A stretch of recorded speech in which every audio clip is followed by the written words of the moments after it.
Oi, eu sou Alan, esse é o Fé. A fraternidade é a esperança. E hoje o Evangelho está vivo, nossa live de todos os domingos, onde a gente aborda uma leitura do Evangelho, né? E essa leitura de hoje é o item 11 do capítulo 1. Primeiro capítulo, eu não vim destruir a lei. Então, se você quiser pegar o seu Evangelho para acompanhar a leitura, estamos no capítulo 1, no último item. Meu reino não é... Esse é o próximo. Não vim destruir a lei. Item 11. Então, no item 11 do Evangelho, vai ser trago sobre Santo Agostinho. Santo Agostinho, Agostinho de Hipona, foi muito importante para o cristianismo quando ainda encarnado, e após a sua desencarnação foi muito importante para o movimento, para a doutrina espírita. Então hoje a gente vai falar de Santo Agostinho através do item 11 do Evangelho segundo o Espiritismo. A gente vai fazer essa live hoje sem a presença da nossa amiga Monitelli, porque ela teve um problema lá no prédio, então ela está sem internet. Então a gente vai fazer a nossa live aqui dessa maneira sozinho hoje, né? Então lá no item 11 do Evangelho segundo o Espiritismo, ele nos diz o seguinte: Santo Agostinho é um dos maiores divulgadores do Espiritismo. Ele se manifesta quase que por toda parte. A razão disso encontramos na vida desse grande filósofo cristão, porque Santo Agostinho também foi um grande filósofo. A gente estuda várias escolas de Agostinho na filosofia, né?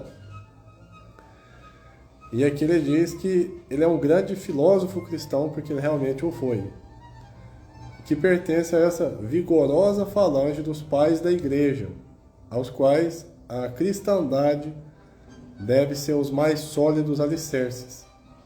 Muito se diz sobre o alicerce que a igreja, no geral, fez para manter acesa, manter viva as ideias do Cristo. No caso, Santo Agostinho foi um desses baluartes, desses alicerces com os quais a igreja contou para manter acesa a ideia do Cristo, né? Propagando o cristianismo, né? Ainda antes do espiritismo.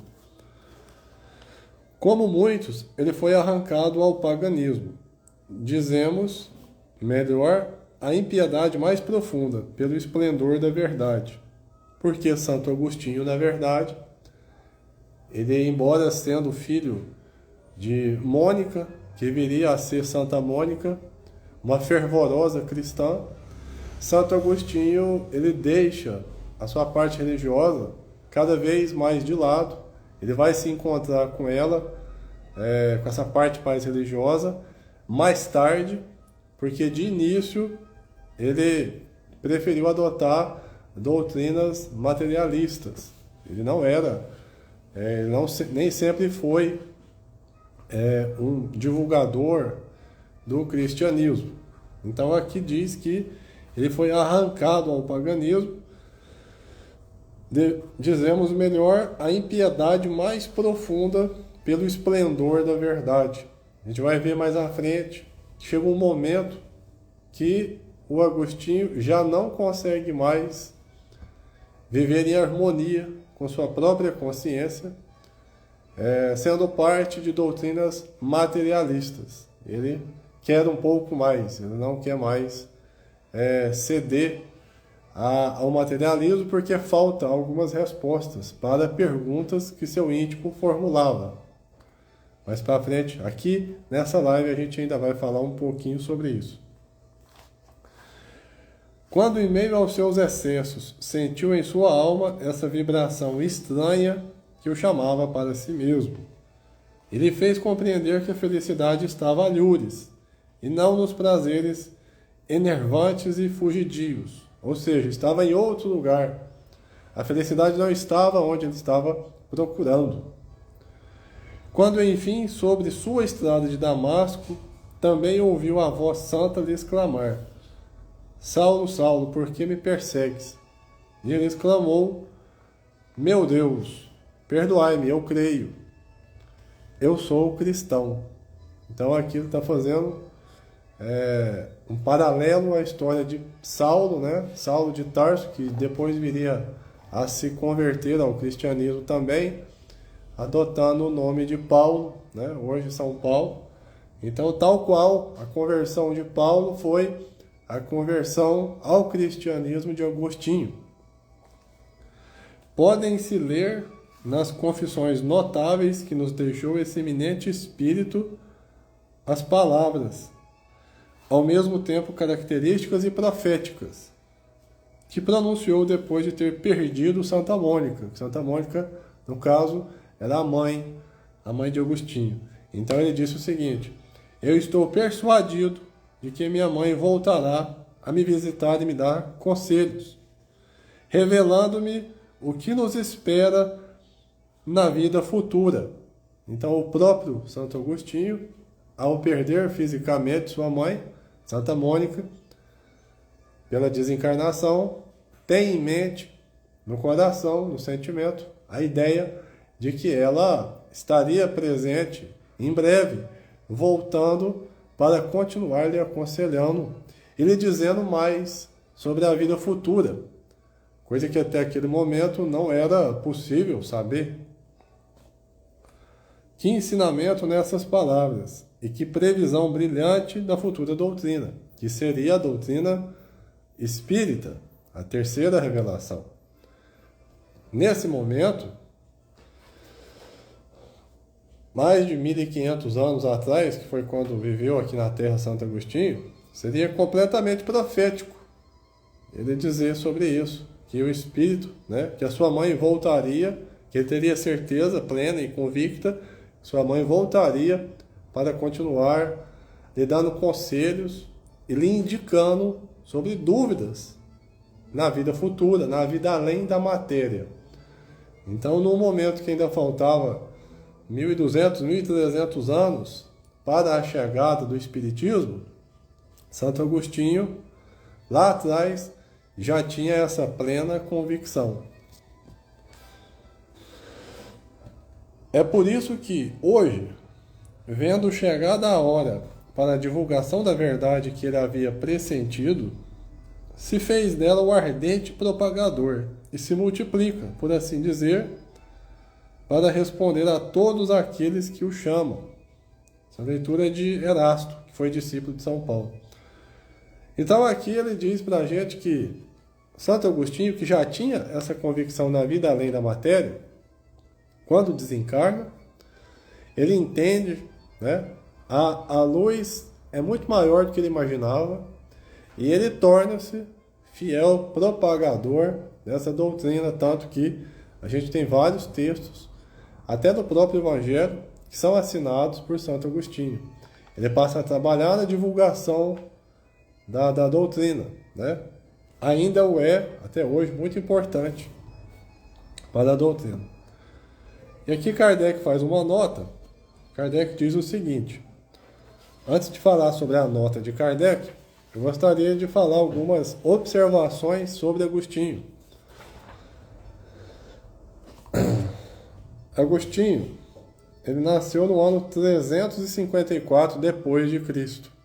Então a gente observa a distância que está a passagem terrena de Santo Agostinho com o Espiritismo, mesmo ele já tendo falas proféticas sobre a doutrina espírita, né? Naquele longínquo ano de 354 depois de Cristo.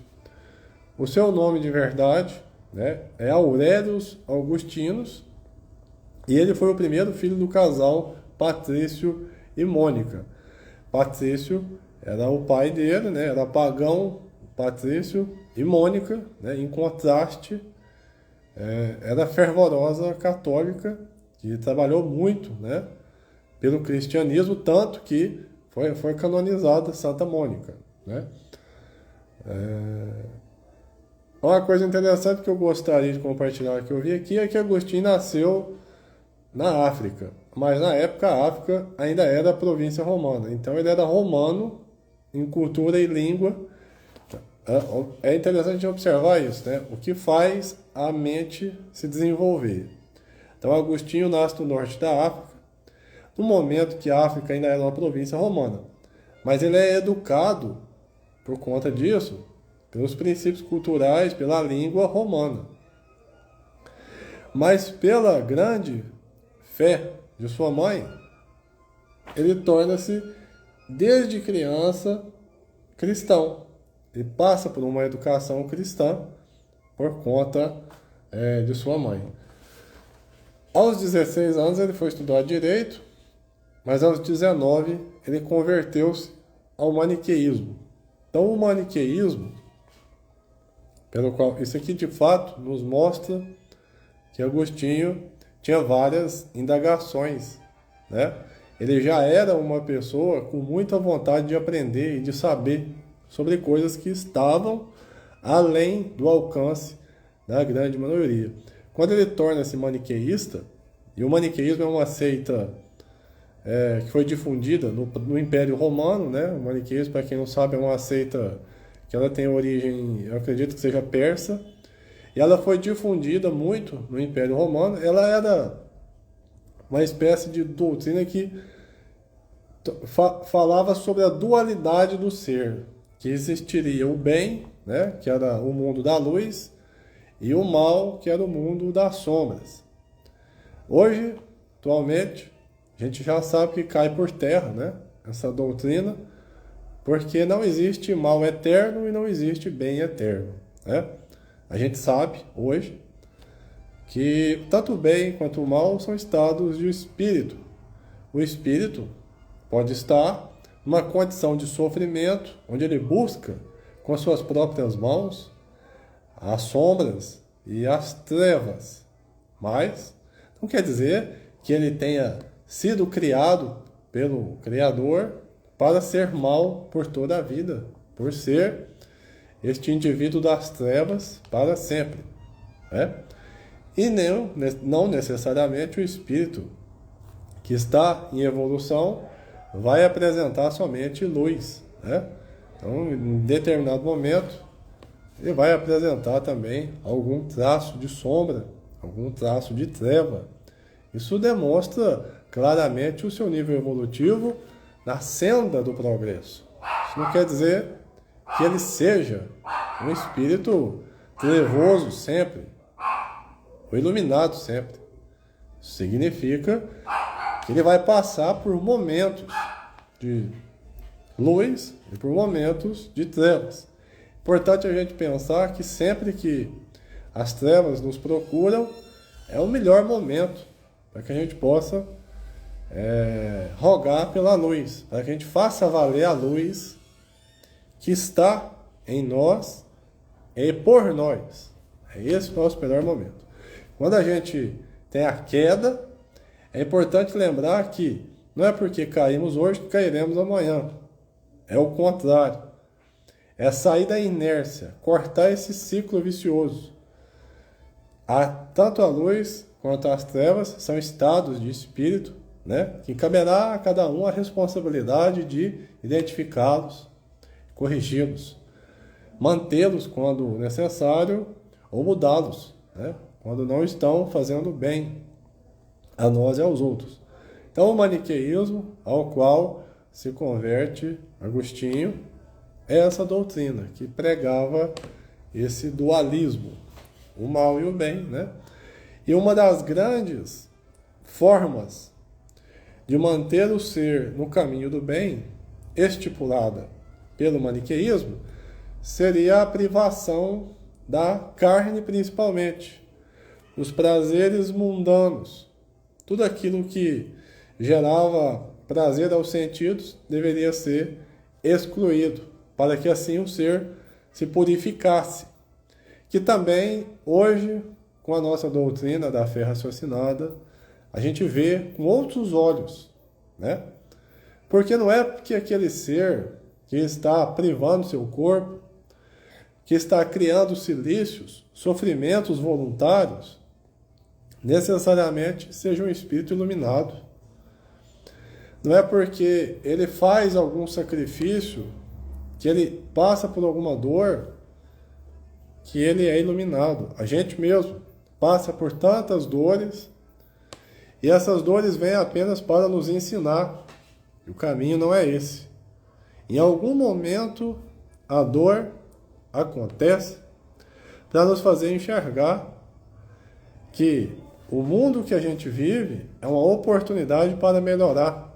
E que se a gente procura a felicidade plena nesse planeta de provas e expiações, estamos perdendo o tempo. Porque esse planeta, ele vem para nos ensinar que se veio aqui é porque tem alguma aresta para corrigir. Temos alguma falta que precisamos melhorar.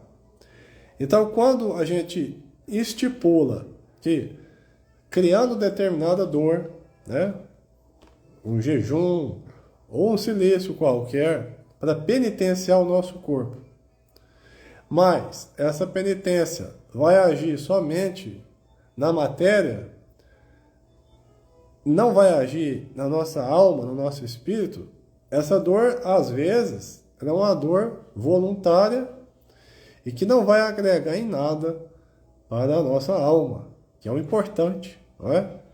Então, essa doutrina do maniqueísmo foi adotada por Agostinho. A gente fala aqui de Agostinho. Para quem está chegando agora, é o item 11. É o último item do capítulo Eu Não Vim Destruir a Lei. Então, Agostinho se converte ao maniqueísmo aos 19 anos, né? Mas, aos 29, ele torna-se professor de retórica na Roma, né? E a retórica, para quem não sabe, é aquela arte do argumento perfeito. A retórica é uma formulação de texto persuasivo para você fazer entender, para você impor alguma ideia sobre alguém, né? Então essa seria a retórica. A retórica tem ficado cada vez mais em moda, depois de tantos e tantos séculos. Agora ela volta à moda, né? Porque a gente vive um momento hoje que é mais importante você ter a última palavra do que você ter a razão, infelizmente. Porque quando todos nós temos a humildade proposta pelo Cristo para nos ensinar que em determinado momento estamos certos e podemos agregar ao nosso próximo, em determinado momento estamos errados e o próximo pode nos ensinar, a gente mantém uma corrente fraterna de ensinamentos. E essa corrente proporciona a todos evolução, né? Então, quando a gente tenta impor por mais que a nossa ideia seja persuasiva, mas se ela for errada, for furada, ela nada mais vai fazer do que massagear o nosso ego, enaltecer o nosso orgulho e afundar a nossa oportunidade de evoluir aqui no planeta de provas e expiações, até porque é para isso que estamos aqui. Não estamos aqui para sofrer, estamos aqui para tentar entender que alguns erros nossos são tão profundos que só conseguimos os melhorar quando dói, quando falta, né? Quando sofre. Porque por nós mesmos não conseguimos ter essa noção. Deixamos para amanhã. Amanhã eu mudo, amanhã eu faço, né? E aí vem a dor para falar que a hora é agora. Se você estava com dúvidas que tinha que começar a melhorar o seu egoísmo, a dor bate na porta e fala, a hora é agora. Até quando você vai deixar para a semana que vem, ou para segunda-feira, ou para a próxima oportunidade? A humildade dói, e ela convida, né? A arrogância dói, e a dor convida. A dor, como eu costumo dizer aqui, é um despertador. A dor vem para despertar aquela alma que estava adormecida. Aquela alma que estava entorpecida, ela é despertada pela dor. Tanto faz pela dor material, pela dor espiritual, pela dor psíquica, ela vem para nos despertar. Alguma coisa está errada. Nós estamos aqui, a gente vê até entre o próprio Espiritismo, só um minutinho para mim tomar uma água. Hoje eu estou sozinho, só eu que falo. Desculpa. Então a gente escuta, até mesmo no meio espírita, esclarecido. Tecnicamente, teoricamente, deveria ser esclarecido o suficiente para entender o contrário, mas a gente ainda escuta. Viemos aqui para sofrer. E não é verdade isso. Se a gente tivesse que vir aqui para sofrer, a gente não precisava nem de aqui estar, porque no plano espiritual também tem sofrimento, né? Viemos aqui para aprender. E infelizmente, não conseguimos ainda atingir um nível de consciência que nos faz querer aprender sem sofrer. Precisamos de que a fome bata à nossa porta para que a gente respeite o próximo com fome, para que a gente dê valor, para que a gente note a sua dor, porque já passamos fome. Precisamos de ver um ser próximo perder um ente querido para entender o quanto as relações são importantes para todos. Então viemos desse mundo, não foi para sofrer. Emmanuel deixou para Chico um aprendizado, de certa forma, até do lado humorístico, que se Deus quisesse que existisse a dor, Ele não deixaria que fosse inventada a anestesia. Então Emmanuel deixa isso para Chico de maneira como se fosse uma anedota, mas trata-se de uma verdade inconteste. Deus, o Criador, não quer os seus filhos sofrendo, as suas criaturas sofrendo. Mas em contrapartida, Ele as quer evoluídas. Ele quer que elas façam o bom uso do livre-arbítrio. E dessa maneira, por elas mesmas, elas vão querer ajudar, elas vão querer participar, elas vão querer tratar o próximo como elas gostariam que o próximo as tratassem. Mas infelizmente, ainda para nós aqui encarnados, todos, é preciso que exista esse movimento da dor, porque é por ele que a gente lembra, opa, dói, não vou fazer isso no próximo, porque em mim está doendo, nele vai doer também. E eu não quero passar por essa dor, né? Então, se eu não quero passar, eu não posso querer que o próximo também o passe, né? Então, fica essa pequena observação, né, sobre a dor, né, nesse momento aqui da live. A gente continua sobre Santo Agostinho. Aos 32 anos, a gente está falando de Santo Agostinho, item 11, capítulo 1. Eu não vim destruir a lei. Então, aqui aos 32 anos, Agostinho cansa, de fato, de procurar prazeres e justificativas na matéria. Ele passa a estudar o cristianismo. E na Páscoa do ano seguinte, com 33 anos, ele é batizado como cristão.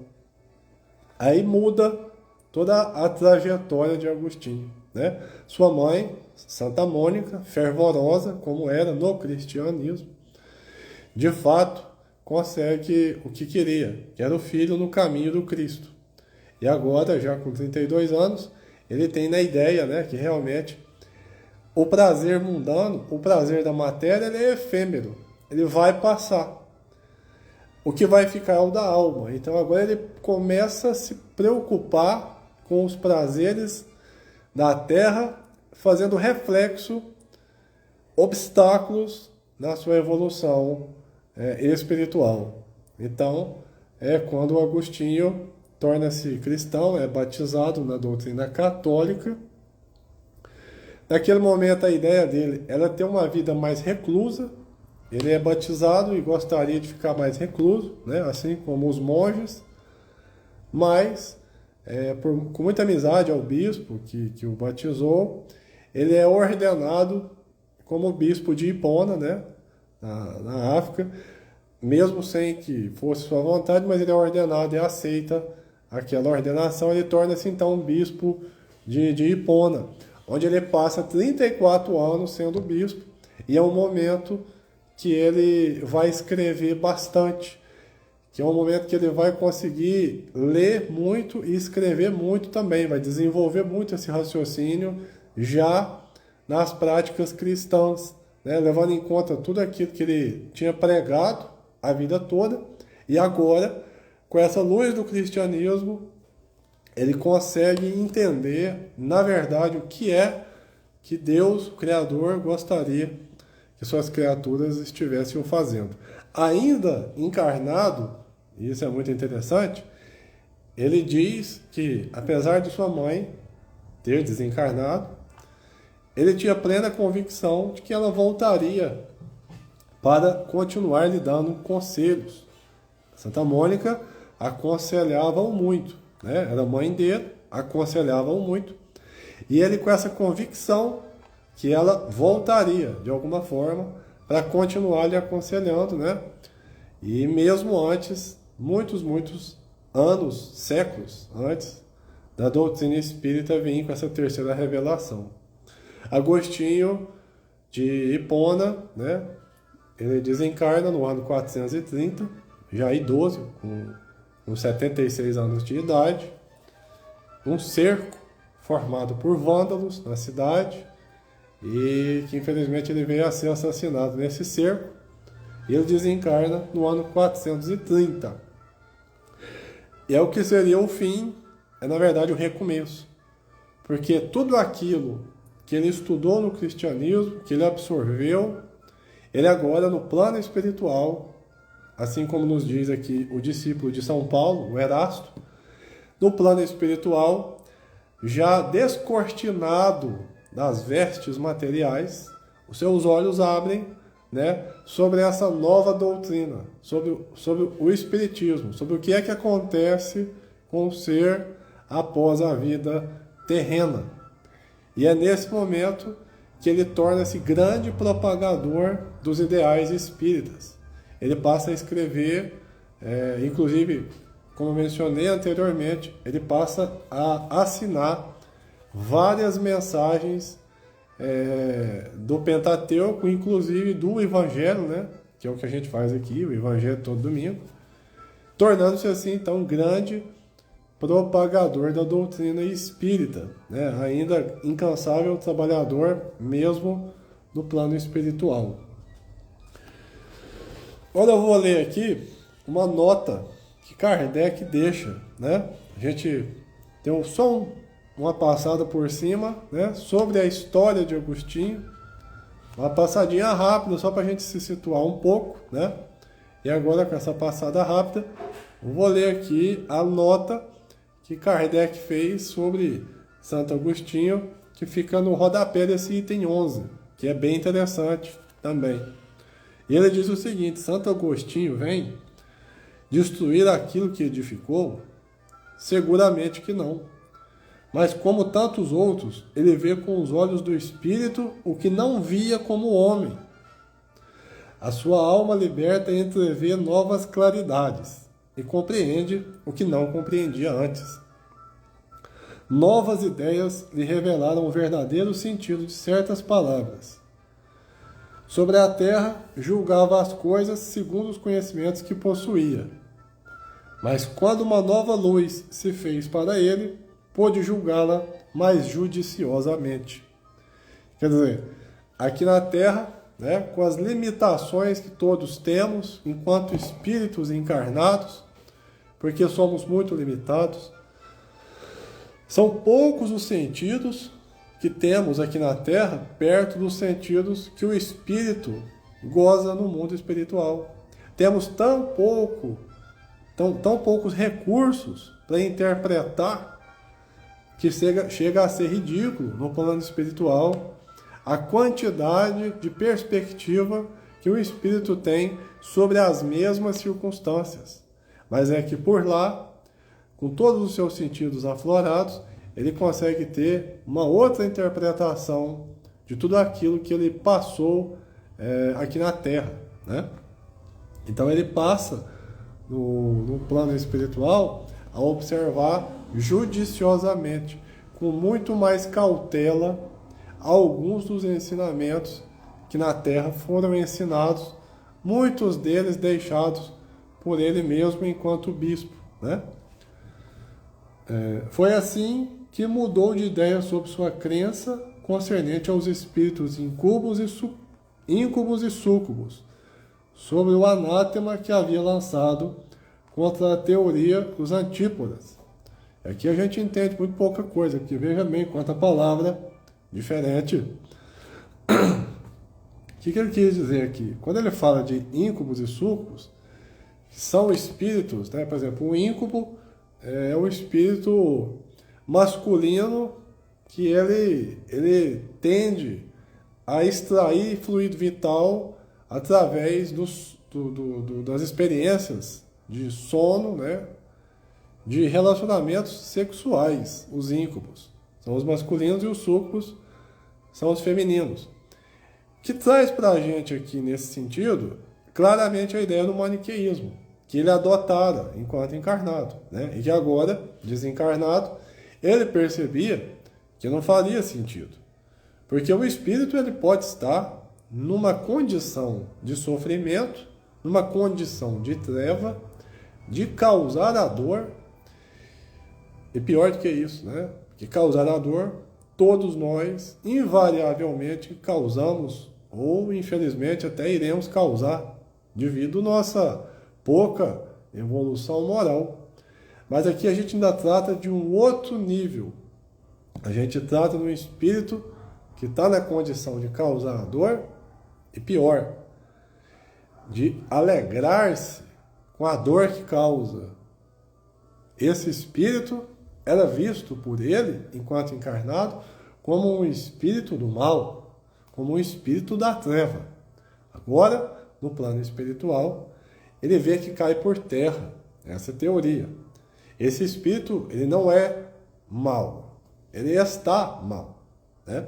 Como diz o Dr. Frederic, o mal é temporário, porque a eternidade pertence ao amor, né? Então o Dr. Frederic deixa para a gente isso, ressaltando que todo o mal que acontece, ele é por um momento. O único que é dono da eternidade é o amor. É pelo amor que todos estamos aqui, né? Através da misericórdia de um Criador misericordioso e generoso, que nos permite refazer as nossas provas quando não conseguimos alcançar o nível desejado para partirmos para mundos mais evoluídos, onde a dor não existe, porque não é necessária. São mundos em que a alegria de servir, a alegria de perdoar, a compaixão pela dor do próximo acontece sem que seja preciso que você sofra o que o próximo está sofrendo, porque você já entende que, estando em condição de sofrimento, é preciso que você o ajude, né? Então, ele continua dizendo que agora que o cristianismo lhe aparece em toda a sua pureza, pode ele, e é importante a gente parar aqui, agora que o cristianismo lhe aparece em toda a sua pureza, ou seja, somente num plano espiritual, destituído de matéria, é que o cristianismo consegue apresentar-se de maneira mais clara possível. Não faria sentido para uma doutrina cristã, responsável pelos seus atos, que a vida terminasse aqui na Terra. Seria um ótimo negócio para os maus. Seria um ótimo negócio para aquele que humilhou, para aquele que pisou, maltratou e machucou a vida toda, que a vida terminasse aqui mesmo. O cristianismo só consegue fazer sentido se a gente observar que há muitas moradas na casa do Pai.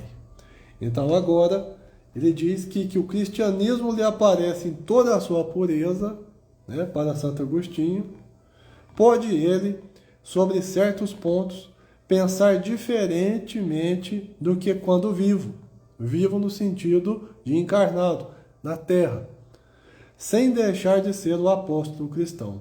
Quer dizer, tudo aquilo que ele tinha em mente, que fazia sentido com o cristianismo, mas que alguns dogmas humanos o ceifaram a fé, agora, livre de dogmas humanos, passava a fazer novamente completamente sentido a doutrina do Cristo. Portanto, ele poderia continuar sendo um apóstolo cristão. Pode, então, sem renegar sua fé, fazer-se o propagador do Espiritismo, porque nele vê o cumprimento das coisas preditas. Vários dos textos bíblicos, inclusive, só podem fazer sentido se a gente observar pelo ponto de vista da vida após a morte. Vários textos bíblicos são simplesmente extraídos de maneira errônea, humana, e não ficam com sentido algum.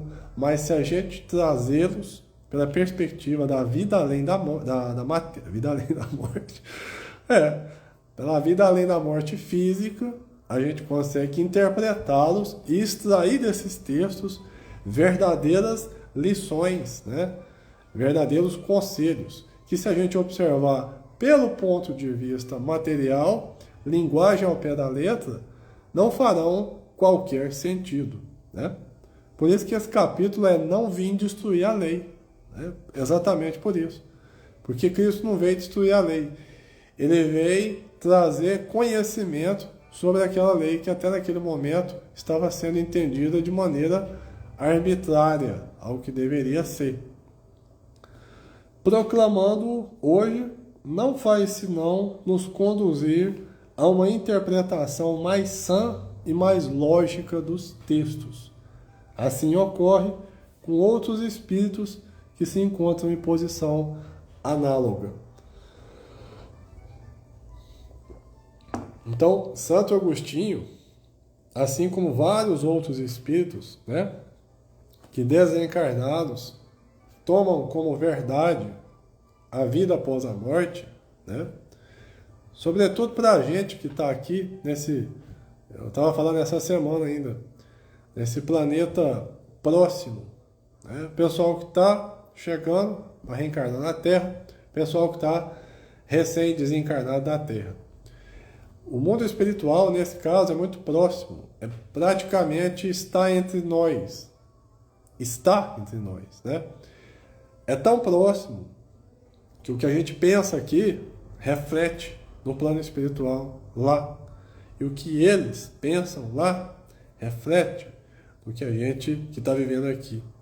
Então é preciso que, quando a gente observa esses espíritos, sobretudo os missionários, que desencarnam e se veem com essa nova vida à disposição, com essas novas condições de interpretar, com esses novos recursos que lhes são destravados, vamos dizer assim, porque na Terra a limitação não permitia, eles passam a observar esse movimento com muito fervor e transformam-se em grandes propagadores, divulgadores dessa doutrina. Temos por isso, inclusive, vários dos ditos santos, santos verdadeiros, santos por suas ações e não por trâmites legais, humanos.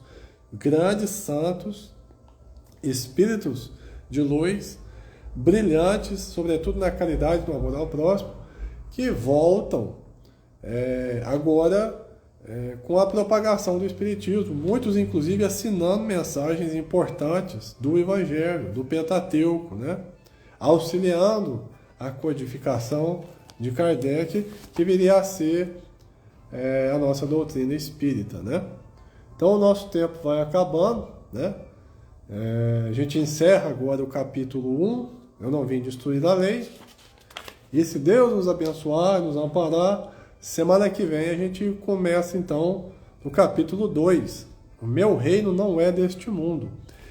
E nessa primeira leitura, a gente já vai começar a tratar da vida futura. Agora no capítulo 2, semana que vem, no domingo, às 6h15 horário de Brasília, a gente já começa a falar sobre a vida futura, meu reino não é deste mundo, porque Jesus veio para nos ensinar que há muitas moradas na casa do meu Pai e não é nessa necessariamente que ele é rei.